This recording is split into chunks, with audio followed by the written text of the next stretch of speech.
তুমি নিশ্চয়ই বুঝতে পারছো উনি আমারে কত ভালোবাসে। রোমানরে নিয়ে অযথা টেনশন করবেন না, টেনশন করতে করতে অসুস্থ হয়ে যাবেন। অসভ্য একটা। আসসালামু আলাইকুম দর্শক বন্ধুরা, আজকের এই এপিসোডটা ছিল একদম আগুন। এই পর্বে আমরা দেখলাম সংসারের ভিতরে লুকানো সত্য একে একে প্রকাশ হতে শুরু করেছে। প্রথমে আসি মায়া আর মরিয়মের সংঘর্ষে।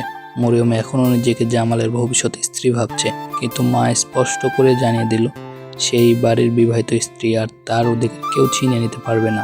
সবচেয়ে বড় টুইস্ট আছে যখন জামাল বুঝতে পারে তার ছোট ভাই রোমান বাড়িতেই লুকিয়ে আছে।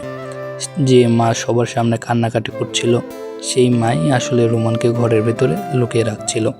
জামাল একদম ক্লিয়ার করে দিল এই বাড়িতে কোনো পাপ সহ্য করা হবে না। মরিয়মকে পাঠিয়ে দিতে হবে, আর মায়া থাকবে তার ঘরে তার স্ত্রী হিসেবে। এদিকে রোমান ভয় পেয়ে আছে, সে চায় সব সত্যি বলে দিতে, কিন্তু চেয়ারম্যানের মাথায় নতুন ষড়যন্ত্র। 1 লাখ টাকা খরচ করেও তারা ফাঁসাতে চায় পুরো পরিবারকে। সবচেয়ে ইমোশনাল দৃশ্য ছিল মায়ের অসুস্থ হয়ে পড়া। রোমানের টেনশনে তার প্রেশার বেড়ে যায়, কিন্তু সেটা কি সত্যিই অসুস্থতা নাকি নতুন নাটক? শেষে এসে মায়া বলে দিল এই সংসারে থাকতে হলে ভালো হয়ে থাকতে হবে, না হলে এই বাড়িতে কারো জায়গা নেই। এখন প্রশ্ন হচ্ছে, রোমান কি সত্যিই সব সত্য প্রকাশ করবে? চেয়ারম্যানের নতুন প্ল্যান কি? মরিয়ম কি এত সহজে হার মানবে? পরের পর্বে কিন্তু বড় কিছু ঘটতে যাচ্ছে। ভিডিওটা ভালো লাগলে লাইক দাও, কমেন্টে বলো তোমার মতে আসল ভিলেন কে।